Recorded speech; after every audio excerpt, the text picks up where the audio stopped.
Good morning বাইডি বন্ধুরা, welcome back বাগেরহাটের বাঘিনী blogs. তোমরা সকল কিরকম আছো বাইডি বন্ধুরা? আশা করি সকলে ভালো আছো।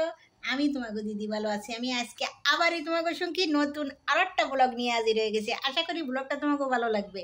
আমি আমার শ্বশুরবাড়ি বাগেরহাট শহরে চলে আসি। একদম বাগেরহাট জেলা শহরের সদরেই আমার শ্বশুরবাড়ি।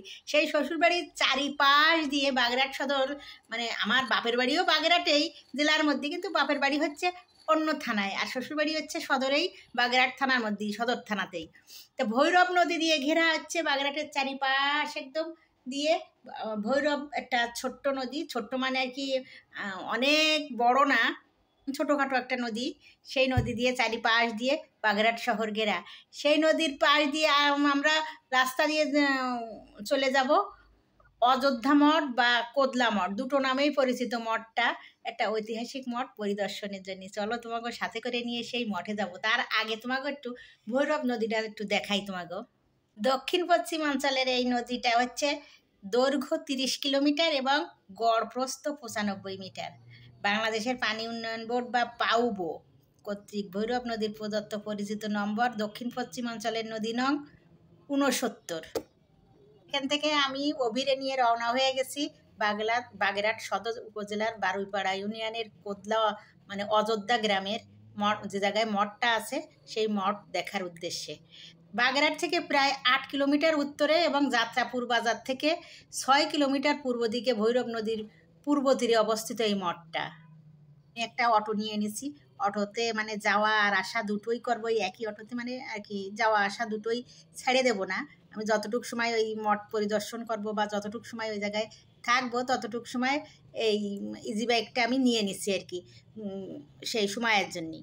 এইবার আমরা সেই ভৈরব নদীর পাড় দিয়ে দিয়ে রাস্তার পাশ দিয়ে চলে যাচ্ছি অযোধ্যার উদ্দেশ্যে। চলো যাওয়া যাক। এ মঠে মানুষ দুটো নামেই চেনে, অযোধ্যা মঠ নামে চেনে, আবার কোদলা মঠ নামেও চেনে। দুটো নাম দিয়েই চেনে। অযোধ্যাটা হচ্ছে জায়গার গ্রামের নাম, অযোধ্যা গ্রাম আর কি।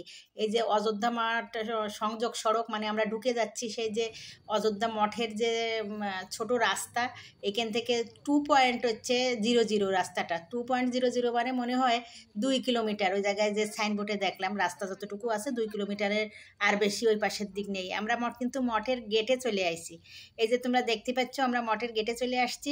আর ওই আমাকে যে ইজি বাইকটা ওই জায়গায় দাঁড় করায় রেখে আমরা গেট থেকে এবার চলে যাব মঠের উদ্দেশ্যে। এখানে আবার একটা যে সাইনবোর্ড দেখা যাচ্ছে, এখানে খোদাই করে লাগায় রাখিছে, মানে এই নেম প্লেটটা, এই জায়গায় দেখা যাচ্ছে যে এটা হচ্ছে এটা পুনরায় যে সংস্কার করবে, যিনি সংস্কারের দায়িত্ব নিয়েছেন তানার নাম ঠিকানা ওইখানে আর কি লিখে রাখিছে।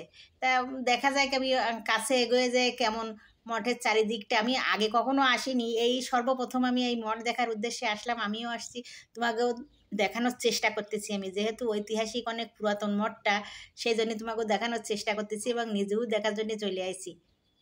এ মঠের চারিপাশ দেখা যাচ্ছে যে অলঙ্করণ করা, কারুকাজ করা, বর্গাকার চতুষ্কোণ বিশিষ্ট, ভিতরে উপরে নির্মিত রয়েছে অযোধ্যার এই মঠের মানে চারিপাশ দিয়ে উপর একেবারে নিচে থেকে উপর পর্যন্ত। উচ্চতা আনুমানিক 18.29 মিটার, আর প্রাচীরগুলো চিকন যে ইটের তৈরি, পুরুত্ব 3.17 মিটার। এই যেগুলো আমি তোমাকে এই যে মাপগুলো করছি, এগুলো কিন্তু আমি গুগল ঘাটে তারপরে পাইছি। এর অযোধ্যার এই মঠের যে ইতিহাস সম্পর্কে আমি যেটুকু যা জানিছি সব কিছুই আমি গুগল থেকে জানিছি। কারণ এ সম্পর্কে, অযোধ্যা মঠের সম্পর্কে, এই মঠ সম্পর্কে আমার কোনো জ্ঞান বা ধারণাই ছিল না। যতটুকু আমি যা জানিছি সব কিছুই আমি গুগল থেকেই জানিছি। ভেতরে প্রত্যেকটা দেয়ালে বর্গাকার দৈর্ঘ্য 2.61 মিটার, আর হচ্ছে দেয়ালের ইটগুলো সব লাল পলিশ করা, মানে আর কি এটা হচ্ছে ওই লাল রঙের কায়দা আর কি, ইট কালার লাল পলিশ করা আর কি চারিদিকটা। আমি একটু ছবি তুলে নিচ্ছি দাঁড়াইয়ে, মানে এই মঠের সামনে থেকে। অনেক আগের ইতিহাস ঘেটে জানা যায় যে স্থানীয় গ্রন্থ থেকে জানা যায় আর কি, এর সর্বনা উদ্দেশ্য তারকং ব্রহ্মং প্রশংসাং দোহাং বিনির্মিতং, এরকম একটা লেখা ছিল, কিন্তু সেই লেখাটা এখন নষ্ট হয়ে গেছে, ভিতরে নেই, মানে বোঝা যায় না। সংক্ষিপ্ত খণ্ড চিত্র ছিল। একজন ব্রাহ্মণ শর্মনা আর কি কর্তৃক নির্মিত হয়েছিল। মঠের নির্মাণ নিয়ে যে সকল তথ্য জানা যায় এর মধ্যে সবচেয়ে বেশি স্বীকৃত বারভূয়ার অন্যতম রাজা প্রতাপাদিত্যর উদ্যোগে তার গুরু সভা পণ্ডিত আর কি সরস্বতী স্তম্ভী স্তম্ভিত হিসেবে মঠটি নির্মাণ করা হয়। রাজা প্রতাপাদিত্য শাসনামল থেকে জানা যায় যে সে সমগ্র বাগেরহাট প্রতাপাদিত্যর শাসনাধীন ছিল। বিশেষ করে প্রতাপাদিত্যর কাকা বসন্ত রায়ের মৃত্যুর মানে প্রতাপাদিত্য হত্যা করে তার কাকারে হত্যা করে জামাই হত্যার চেষ্টা করার সত্ত্বেও বহু পণ্ডিতকে বৃত্তি দিতেন। সভাপণ্ডিতদের মধ্যে অন্যতম সভাপতিত্ব বন্ধু কবি অবিলম্ব সরস্বতী। তিনি মুখে মুখে দ্রুত রচনা করতে পারতেন বলে তার নাম অবিলম্ব সরস্বতী হয়েছিল। এবার তোমাকে ভিতরের দিকটা নিয়ে আসছি, একদম মঠের ভিতরে। যে মঠের ভিতরের দিকটা দেখতেছো অন্ধকার, আর চারিপাশে ওই একটা করে দরজা, এরকম করে ঘুরানো চতুষ্পাশে একদম এরকম একটা করে দরজা আছে। এই প্রত্নতান্ত্রিক অবকাঠামো আনুমানিক সপ্তদশ শতাব্দীতে তৈরি করা হয়েছিল বলে ধারণা করা হয়। এর ভিতরে যে ঢুকেছি আমি, প্রচণ্ড ঠান্ডা, একদম মনে হচ্ছে যেন এসি রুমে আছি। মানে এমনভাবে সেই সময় এই ইটগুলো এত পুরু করে ওয়ালগুলো করা যে প্রচণ্ড রোদ কিন্তু প্রচণ্ড গরম কিন্তু বাইরে, তাও এত সুন্দর ঠান্ডা ভিতরে মনে হচ্ছে এসি রুমে ঢুকেছি। এরকম ঠান্ডা ভিতরের দিকটা। একদম উপরের দিকটা দেখো, ওই যে একদম একটা ভুট করা চারির মতো করা, ওই আবার হচ্ছে এগুলো পুনরায় সংস্কার করার জন্য এই বাইরে দেয় যে খিচা টেচা বানাইছে আর কি, সংস্করণের জন্য, ওই সংস্কার করার জন্য বেড়া পোড়া লোহা টোয়া দিয়ে বেঁধে নিয়ে আর কি ফ্রেম করে রাখিছে। এইগুলো এরকমই থাকবে, যেমন আছে তেমনই থাকবে। এগুলোর উপর দিয়ে যাতে আর একটু ওই ভেঙে যাচ্ছে, এগুলো গুঁড়ো হয়ে পড়তেছে যেগুলো, সেগুলো ঠিকঠাক করার জন্যে। ওইখান থেকে আমরা দেখে টেকে পাশে আর একটা মন্দির আছে, ছোট মন্দির, কোদ্দা ওই গ্রামেই, অযোধ্যা গ্রামেই।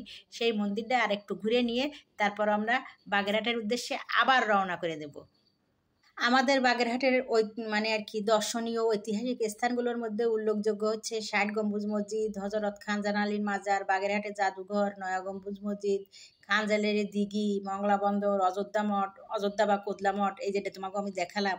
আমি কিন্তু আগেও তোমাকে আরেকটা ভিডিওতে আমি দিছিলাম খানজান আলীর না ৬০ গম্বুজ মসজিদ। তারপরে ৬০ গম্বুজের অপোজিটে যে আর একটা আছে ১ গম্বুজ মসজিদ, ওইটাও দেখাইছিলাম, মানে ভিডিও আছে আমার ছাড়া আছে এই চ্যানেলে, তোমরা ইচ্ছে করলে দেখে নিতে পারো। তারপরে ওই জাদুঘর আছে আমার ভিডিও করা, এগুলো আমি আগে আর একটা ভিডিও তোমাকেও দেখাইছিলাম, মানে আর কি ভিডিও করছিলাম, তোমাকে যদি ইচ্ছে হয় দেখে নিতে পারো। এইবার আমরা ঘুরে ফিরে সবাই আবার আমাদের সেই সদরে চলে আসছি, আমাদের জেলা শহরে ছোট্ট আমাদের যে বাগেরহাট সদরে, সেখানে এই যে সূর্যপাটে বসে যাচ্ছে।